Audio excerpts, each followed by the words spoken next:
ಒಮ್ಮೆ ಅನಂತ ಪದ್ಮನಾಭ ಸ್ವಾಮಿಯ ಅರ್ಚಕನು ಅನಂತನ ಉಂಗುರವನ್ನು ದಾರದಲ್ಲಿ ಕಟ್ಟಿ ವಿಗ್ರಹದ ಕೆಳಗಿರುವ ಗುಹೆಯೊಳಗೆ ಏನಿದೆ ಎಂದು ತಿಳಿಯಲು ಅದನ್ನು ಒಳಗೆ ಇಳಿಸಿದನು.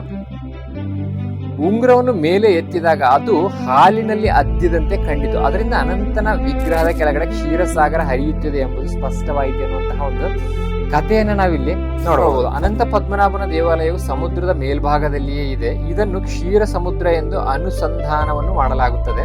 72 ಕುಲದ ಸಾಧಕರಿರುತ್ತಾರೆ. 72 ಕುಲದ ಈ ಸಾಧಕರನ್ನೆಲ್ಲ ನೀನು ಕರೆದುಕೊಂಡು ಅನಂತ ಶಯನ ತಿರುವನಂತಪುರ ಈ ಕ್ಷೇತ್ರಕ್ಕೆ ಆಗಮಿಸಬೇಕು ಎಂದು ಸ್ವಪ್ನದಲ್ಲಿ ಭಗವಂತನು ಸೂಚಿಸುತ್ತಾನೆ ಅಂತ ಹೇಳ್ಬಿಟ್ಟು ಈ ಒಂದು ಮತ್ತೆ ಇಲ್ಲಿ ದಿವಾಕರ ಮುನಿಗೆ ಒಲಿದ ಅನಂತ ಪದ್ಮನಾಭನ ಒಂದು ಕಥೆಯನ್ನು ಕೂಡ ನಾವಿಲ್ಲಿ ನೋಡಬಹುದು.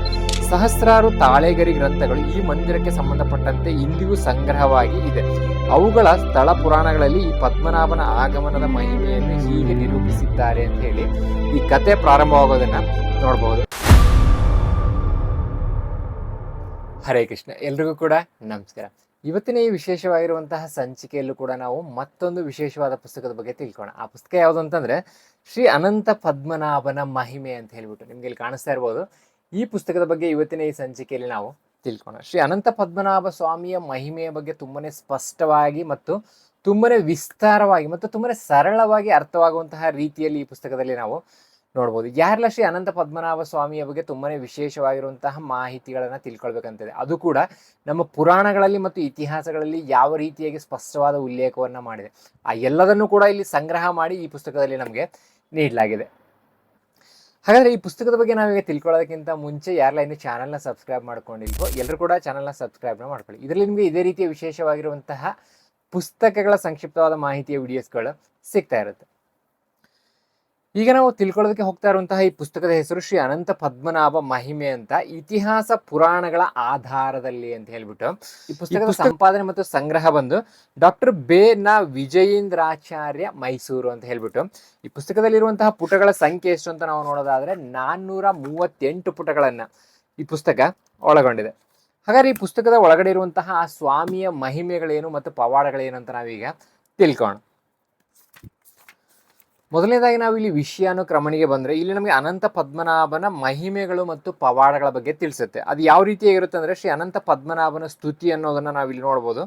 ಶ್ರೀ ಅನಂತ ಪದ್ಮನಾಭನ ಮಹಿಮೆಗಳ ಬಗ್ಗೆ ಆಗಿರ್ಬೋದು. ದಿವಾಕರ ಮುನಿಗೆ ಒಲಿದ ಅನಂತ ಪದ್ಮನಾಭ, ದಿವಾಕರ ಮುನಿಯ ಬಗ್ಗೆ ಮತ್ತೊಂದು ಕಥೆ ಅಂತ ಇದೆ, ದೇವಾಲಯದ ಸ್ಥಳದ ಮಹಿಮೆ ಅಂತ ಇದೆ, ಪುರಾಣದ ಕಥೆ ಅಂತ ಇದೆ, ಪದ್ಮನಾಭನ ಪಾದದ ಮಹಿಮೆಯ ಬಗ್ಗೆನೂ ಕೂಡ ನಾವಿಲ್ಲಿ ತುಂಬಾನೇ ಸ್ಪಷ್ಟವಾಗಿ ತಿಳ್ಕೊಳ್ಬೋದು. ಪದ್ಮನಾಭನ ಮತ್ತೆ ಇಲ್ಲಿ ಚತುರ್ಭುಜ ಮೂರ್ತಿ ಅಂತ ಇದೆ, ದೇವಳದ ಲಿಂಗದ ಕುರಿತು ಅಂತ ಇದೆ, ಭೃಗು ಮಹರ್ಷಿಗಳು ಮಾರ್ಕಂಡೇಯರು ಅಂತ ಇದೆ, ಮತ್ತೆ ಇಲ್ಲಿ ಶ್ರೀರಾಮಚಂದ್ರ ಮತ್ತು ಕೃಷ್ಣ ಪ್ರತಿಮೆಗಳು ಅಂತ ಇದೆ, ಉಗ್ರ ನರಸಿಂಹ, ವೇದವ್ಯಾಸ, ಅಶ್ವತ್ಥಾಮರ ಪ್ರತಿಮೆಗಳ ಬಗ್ಗೆ ಹಿನ್ನೆಲೆ ಅಂತ ಇದೆ, ಹೊರಗಿನ ಆವರಣದ ಬಗ್ಗೆನೂ ಕೂಡ ನಾವಿಲ್ಲಿ ತುಂಬಾನೇ ಸ್ಪಷ್ಟವಾದಂತಹ ವಿವರಣೆಯನ್ನ ತಿಳ್ಕೊಳ್ಬೋದು. ದೀಪಾರಾಧನೆ ಬಗ್ಗೆ ಆಗಿರ್ಬೋದು, ಕಲ್ಲಿನಲ್ಲಿ ಚಕ್ರದ ಚಿಂತನೆ ಅಂತ ಇದೆ, ಮಹಾದೀಪಗಳು ಭಾಗವತದಲ್ಲಿ ದಾಖಲೆ ಅಂತ ಇದೆ, ಸಂಪತ್ತಿನ ಸರದಾರ ಪದ್ಮನಾಭ ಅಂತ ಇದೆ, ಬಂಗಾರದ ಗೆರಟೆ ಅಂತ ಇದೆ, ಶಾಲಗ್ರಾಮಗಳ ಸನ್ನಿಧಾನ ವೈಭವದ ಬಗ್ಗೆನೂ ಕೂಡ ನಾವಿಲ್ಲಿ ತಿಳ್ಕೊಳ್ಬೋದು. ಮತ್ತೆ ಇಲ್ಲಿ ಮೊದಲ ದೀಪ ಅಂತ ಇದೆ, ಈ ಮೊದಲ ದೀಪದ ಬಗ್ಗೆನೂ ಕೂಡ ನಾವಿಲ್ಲಿ ತಿಳ್ಕೊಳ್ಬೋದು. ಹನುಮಂತ ಮತ್ತು ಪಾರ್ಥ ಸಾರಥಿಯ ಸಂಬಂಧದ ಬಗ್ಗೆ ತಿಳ್ಕೊಳ್ಬೋದು. ಕ್ಷೀರಸಾಗರ ಶಾಯಿ ಅಂತ ಇದೆ, ಅದರ ಬಗ್ಗೆನೂ ಕೂಡ ತಿಳ್ಕೊಳ್ಬೋದು.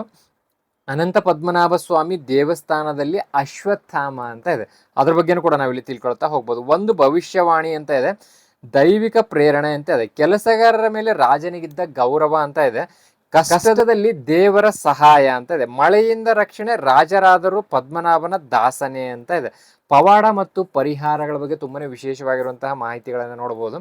ಮತ್ತೆ ಇಲ್ಲಿ ಪುರಾಣದ ಭಾಗಗಳಲ್ಲಿ ಯಾವ ರೀತಿಯಾದಂತಹ ವಿಷಯಗಳು ನಮಗೆ ಇಲ್ಲಿ ನೋಡೋದಕ್ಕೆ ಸಿಗುತ್ತೆ ಅಂದ್ರೆ, ಪುರಾಣಗಳಲ್ಲಿ ಅನಂತ ಪದ್ಮನಾಭ ಅಂತ ಇದೆ, ಪುರಾಣಗಳಲ್ಲಿ ಉಲ್ಲೇಖಿಸಿದ ಮಾನಸ ಪೂಜೆಯ ಬಗ್ಗೆ ತಿಳ್ಕೊಳ್ಳೋದು, ಪುರಾಣಗಳಲ್ಲಿ ಕೈಂಕರ್ಯಗಳ ಮಹಿಮೆಯ ಬಗ್ಗೆ ತಿಳ್ಕೊಳ್ಬಹುದು, ಹರಿಸ್ಮರಣೆಯ ಮಹಾತ್ಮೆ, ಅನಂತ ವಾಸುದೇವನ ಮಹಾತ್ಮೆಯ ಬಗ್ಗೆನೂ ಕೂಡ ನಾವಿಲ್ಲಿ ತಿಳ್ಕೊಳ್ಬಹುದು. ಪುರುಷೋತ್ತಮ ಕ್ಷೇತ್ರ ಅಂತ ಇದೆ, ಅನಂತ ಪದ್ಮನಾಭನಿಗೆ ಪ್ರಿಯವಾದ ಏಕಾದಶಿ ಉಪವಾಸ ಅಂತ ಇದೆ, ಜಾಗರಣೋತ್ಸವ ಮತ್ತು ಮಹೋತ್ಸವಗಳ ವಿಧಾನದ ಬಗ್ಗೆ ಕೂಡ ನಾವಿಲ್ಲಿ ತಿಳ್ಕೊಳ್ಬಹುದು. ಶ್ರೀಹರಿಯ ಪಾರ್ಷದರು ಆದದ್ದು ಅಂತ ಇದೆ, ಅನಂತ ಪದ್ಮನಾಭನ ಪೂಜೆಯ ಬಗ್ಗೆ ಕೂಡ ತಿಳ್ಕೊಳ್ಬಹುದು. ಬ್ರಹ್ಮಾಂಡ ಪುರಾಣದಲ್ಲಿ ಪದ್ಮನಾಭನ ಮಹಿಮೆಯ ಬಗ್ಗೆನೂ ಕೂಡ ನಾವಿಲ್ಲಿ ತುಂಬಾನೇ ಸ್ಪಷ್ಟವಾಗಿರುವಂತಹ ಮಾಹಿತಿಯನ್ನ ತಿಳ್ಕೊಳ್ಳೋದು. ಮತ್ತೆ ಇಲ್ಲಿ ಸ್ತೋತ್ರ ವಿಭಾಗ ಅಂತ ಇದೆ, ಅನಂತ ಪದ್ಮನಾಭನ ಮಹಿಮೆಗಳು ಅಂತ ಇದೆ. ಪುರಾಣ ಪ್ರಸಿದ್ಧವಾದ ತಿರುವನಂತಪುರ ಅನಂತ ಪದ್ಮನಾಭ ದೇವಾಲಯವು ವಿಶ್ವದಲ್ಲಿ ಅತ್ಯದ್ಭುತವಾದ ಸಾನ್ನಿಧ್ಯದಿಂದ ಕೂಡಿದೆ. ಐತಿಹಾಸಿಕವಾಗಿ ಭಕ್ತರ ಅಭೀಷ್ಟಗಳನ್ನು ನೆರವೇರಿಸುವ ಈ ರೀತಿ ಅನಂತ ಪದ್ಮನಾಭನ ದೇವಸ್ಥಾನವು ಇರುವುದಿಲ್ಲ ಎಂದರೆ ಅತಿಶಯೋಕ್ತಿಯಾದ ಮಾತಾಗುವುದಿಲ್ಲ. ಬ್ರಹ್ಮಾಂಡ ಪುರಾಣ, ಬ್ರಹ್ಮಪುರಾಣ, ವರಾಹ ಪುರಾಣ, ಮತ್ಸ್ಯ ಪುರಾಣ, ಸ್ಕಂದ ಪುರಾಣ ಹೀಗೆ ಅನೇಕ ಪುರಾಣಗಳಲ್ಲಿ ಪದ್ಮನಾಭನ ಮಹಿಮೆಗಳು, ಸ್ತೋತ್ರಗಳು ದಾಖಲಾಗಿದೆ ಅಂತ ಹೇಳ್ಬಿಟ್ಟು ಇನ್ನು ಇಲ್ಲಿ ವಿಶೇಷತೆಯನ್ನು ನಾವು ನೋಡ್ತಾ ಹೋಗಬಹುದು. ಮತ್ತೆ ಇಲ್ಲಿ ದಿವಾಕರ ಮುನಿಗೆ ಒಲಿದ ಅನಂತ ಪದ್ಮನಾಭನ ಒಂದು ಕಥೆಯನ್ನು ಕೂಡ ನಾವಿಲ್ಲಿ ನೋಡಬಹುದು. ಸಹಸ್ರಾರು ತಾಳೆಗರಿ ಗ್ರಂಥಗಳು ಈ ಮಂದಿರಕ್ಕೆ ಸಂಬಂಧಪಟ್ಟಂತೆ ಇಂದಿಗೂ ಸಂಗ್ರಹವಾಗಿ ಇದೆ. ಅವುಗಳ ಸ್ಥಳ ಪುರಾಣಗಳಲ್ಲಿ ಈ ಪದ್ಮನಾಭನ ಆಗಮನದ ಮಹಿಮೆಯನ್ನು ಹೀಗೆ ನಿರೂಪಿಸಿದ್ದಾರೆ ಅಂತ ಹೇಳಿ ಈ ಕತೆ ಪ್ರಾರಂಭವಾಗೋದನ್ನ ನೋಡಬಹುದು. ಇಲ್ಲಿ ನಾವು ನೋಡಬಹುದು, ಈ ದಿವಾಕರ ಮುನಿಯ ಜೊತೆಗೆ ಆಗಮಿಸಿದ ಸಾಧಕರಲ್ಲಿ 72 ಕುಲದ ಸಾಧಕರಿರುತ್ತಾರೆ. 72 ಕುಲದ ಈ ಸಾಧಕರನ್ನೆಲ್ಲ ನೀನು ಕರೆದುಕೊಂಡು ಅನಂತ ಶಯನ ತಿರುವನಂತಪುರ ಈ ಕ್ಷೇತ್ರಕ್ಕೆ ಆಗಮಿಸಬೇಕು ಎಂದು ಸ್ವಪ್ನದಲ್ಲಿ ಭಗವಂತನು ಸೂಚಿಸುತ್ತಾನೆ ಅಂತ ಹೇಳ್ಬಿಟ್ಟು ಈ ಒಂದು ಕಥೆಯನ್ನು ನಾವಿಲ್ಲಿ ತುಂಬಾ ಸ್ಪಷ್ಟವಾಗಿ ನೋಡ್ತಾ ಹೋಗ್ಬೋದು. ಇಲ್ಲಿ ನಾವು ದೇವಾಲಯದ ಒಂದು ಮಹಿಮೆಯ ಬಗ್ಗೆನೂ ಕೂಡ ತಿಳ್ಕೊಳ್ಬಹುದು. ಅನಂತ ಪದ್ಮನಾಭನ ದೇವಾಲಯವು ಸಮುದ್ರದ ಮೇಲ್ಭಾಗದಲ್ಲಿಯೇ ಇದೆ. ಇದನ್ನು ಕ್ಷೀರ ಸಮುದ್ರ ಎಂದು ಅನುಸಂಧಾನವನ್ನು ಮಾಡಲಾಗುತ್ತದೆ. ಕ್ಷೀರ ಸಮುದ್ರವು ಜಂಬೂ ದ್ವೀಪವನ್ನು ದಾಟಿ ಇದ್ದರೂ ಕ್ಷೀರ ಸಮುದ್ರದ ಸನ್ನಿಧಾನವು ಈ ಪರಿಸರದಲ್ಲಿ ಇದೆ ಎಂಬುದನ್ನು ಅಲ್ಲಗಳೆಯುವಂತಿಲ್ಲ. ಕಾರಣ, ಅನೇಕ ಬಾರಿ ಈ ದೇವಸ್ಥಾನದ ಪರಿಸರದಲ್ಲಿ ಯಾರ ಚೇಷ್ಟೆಗಳು ಇಲ್ಲದೆ ಹಾಲು ಎಲ್ಲ ಕಡೆಯೂ ಉಕ್ಕಿದಂತೆ ಕಾಣಿಸುತ್ತದೆ ಅಂತ ಹೇಳ್ಬಿಟ್ಟು ಈ ಒಂದು ವಿಶೇಷತೆ ಏನಂತಂದ್ರೆ ದೇವಾಲಯದ ಒಂದು ಸ್ಥಳದ ಮಹಿಮೆಯನ್ನು ನಾವಿಲ್ಲಿ ತುಂಬಾನೇ ಸ್ಪಷ್ಟವಾಗಿ ತಿಳ್ಕೊಳ್ಬಹುದು. ಪುರಾಣದ ಕಥೆ ಯಾವ ರೀತಿಯಾಗಿದೆ ಅಂತ ನಾವಿಲ್ಲಿ ನೋಡೋದಾದ್ರೆ, ತ್ರೇತಾಯುಗದಲ್ಲಿದ್ದ ರಾವಣನೆಂಬ ದುರಾತ್ಮನು ಸಮಸ್ತ ಸ್ತ್ರೀ ಸಂಕುಲಕ್ಕೆ ಉಪದ್ರವವನ್ನು ನೀಡುವಾಗ ಭೂದೇವಿಯು ಭಗವಂತನಲ್ಲಿ ಬಂದು ಶರಣಾಗತಳಾಗುತ್ತಾಳೆ.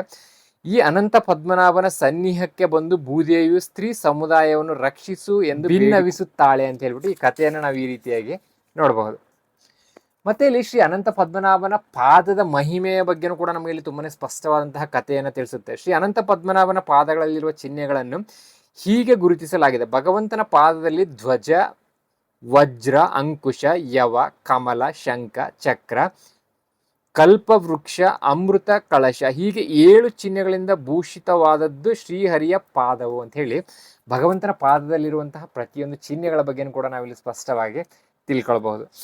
ಇಲ್ಲಿ ನೋಡುವುದು ಶ್ರೀರಾಮಚಂದ್ರ ಮತ್ತು ಕೃಷ್ಣ ಪ್ರತಿಮೆಗಳು ಅಂತಂದ್ರೆ ಈ ಕ್ಷೇತ್ರದಲ್ಲಿರುವಂತಹದ್ರ ಬಗ್ಗೆ ನಾವಿಲ್ಲಿ ತಿಳ್ಕೊಳ್ಬಹುದು. ಈ ಗರ್ಭಗುಡಿಯ ಒಳಗಡೆಯೇ ಸೀತಾ ಲಕ್ಷ್ಮಣ ಸಹಿತನಾದ ಶ್ರೀರಾಮಚಂದ್ರನು ಹನುಮಂತನಿಂದ ಸೇವ್ಯಮಾನವಾಗಿ ಇದ್ದಾನೆ. ಪಂಚಲೋಹದ ಶ್ರೀರಾಮ ಅರ್ಚಾಮೂರ್ತಿಯು ಬಲು ರಮ್ಯವಾಗಿದೆ ಅಂತ ಹೇಳ್ಬಿಟ್ಟು ಈ ಶ್ರೀರಾಮಚಂದ್ರ ಮತ್ತು ಕೃಷ್ಣ ಪ್ರತಿಮೆಗಳ ಬಗ್ಗೆ ಕೂಡ ನಮಗೆ ಇಲ್ಲಿ ತುಂಬಾ ಸ್ಪಷ್ಟವಾಗಿರುವಂತಹ ಮಾಹಿತಿಯನ್ನ ನೀಡುತ್ತೆ. ಮತ್ತೆ ಅಷ್ಟೇ ಆದರೆ ಉಗ್ರ ನರಸಿಂಹಸ್ವಾಮಿಯ ಬಗ್ಗೆ ಆಗಿರ್ಬೋದು, ವೇದವ್ಯಾಸ ಅಶ್ವತ್ಥಾಮರ ಪ್ರತಿಮೆಗಳ ಹಿನ್ನೆಲೆಯ ಬಗ್ಗೆನೂ ಕೂಡ ನಮಗೆ ಇದು ತಿಳಿಸುತ್ತೆ. ಅಶ್ವತ್ಥಾಮನು ಇಲ್ಲಿ ಇರಲು ಕಾರಣವನ್ನು ಹೀಗೆ ಹೇಳಿದ್ದಾರೆ.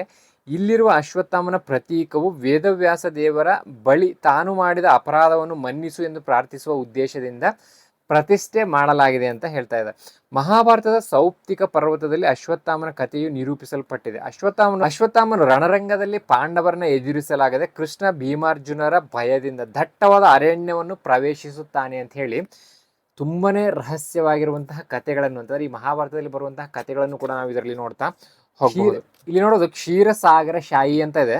ಅನಂತನ ವಿಗ್ರಹದ ಕೆಳಗಡೆ ಕ್ಷೀರಸಾಗರ ಇದೆ ಎಂದು ನಂಬಲಾಗಿದೆ. ಇದಕ್ಕೆ ಸಂಬಂಧಿಸಿದ ಒಂದು ಸತ್ಯ ಘಟನೆಯನ್ನ ಈ ಪುಸ್ತಕ ತಿಳಿಸುತ್ತೆ. ಒಮ್ಮೆ ಅನಂತ ಪದ್ಮನಾಭ ಸ್ವಾಮಿಯ ಅರ್ಚಕನು ಅನಂತನ ಉಂಗುರವನ್ನು ದಾರದಲ್ಲಿ ಕಟ್ಟಿ ವಿಗ್ರಹದ ಕೆಳಗಿರುವ ಗುಹೆಯೊಳಗೆ ಏನಿದೆ ಎಂದು ತಿಳಿಯಲು ಅದನ್ನು ಒಳಗೆ ಇಳಿಸಿದನು.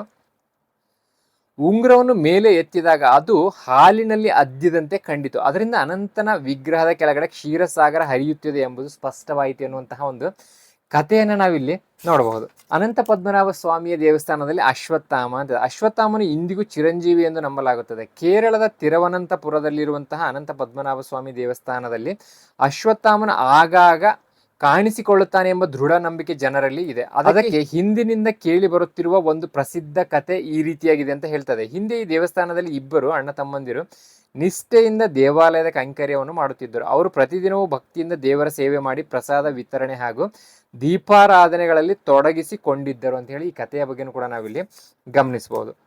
ನೋಡೋದಲ್ಲ, ಈ ರೀತಿಯಾಗಿ ಇನ್ನೂ ಹಲವಾರು ವಿಶೇಷವಾಗಿರುವಂತಹ ಸ್ಪಷ್ಟ ಮಾಹಿತಿಗಳನ್ನ ನಾವು ಶ್ರೀ ಅನಂತ ಪದ್ಮನಾಭ ಸ್ವಾಮಿಯ ಬಗ್ಗೆ ಸ್ಪಷ್ಟವಾಗಿ ತಿಳಿಸುವಂತಹ ಪುಸ್ತಕ ಇದಾಗಿದೆ. ಯಾರಿಗೆ ಶ್ರೀ ಅನಂತ ಪದ್ಮನಾಭ ಸ್ವಾಮಿಯ ಬಗ್ಗೆ ಸರಿಯಾದ ಮಾಹಿತಿಯನ್ನು ತಿಳ್ಕೊಳ್ಬೇಕಂತಾದ್ರೆ ಈ ಪುಸ್ತಕವನ್ನು ನೀವು ತಗೊಳ್ಬೋದು. ಈ ಪುಸ್ತಕದ ಬೆಲೆ 400 ರೂಪಾಯಿ ಆಗುತ್ತೆ. ಜೊತೆಗೆ ಇದರ ಒಂದು ಪೋಸ್ಟಲ್ ಚಾರ್ಜ್ ಕೂಡ ಪ್ರತ್ಯೇಕವಾಗಿರುತ್ತೆ. ಮತ್ತೆ ಯಾಕೆ ಯಾರಿಗೆ ಬೇಕು ಕೆಳಗೆ ಕೊಟ್ಟಿರುವಂತಹ ಸಂಖ್ಯೆ ವಾಟ್ಸಪ್ನ ಮಾಡಿ ಪಡ್ಕೊಳ್ಬಹುದು. ಹರೇ ಕೃಷ್ಣ.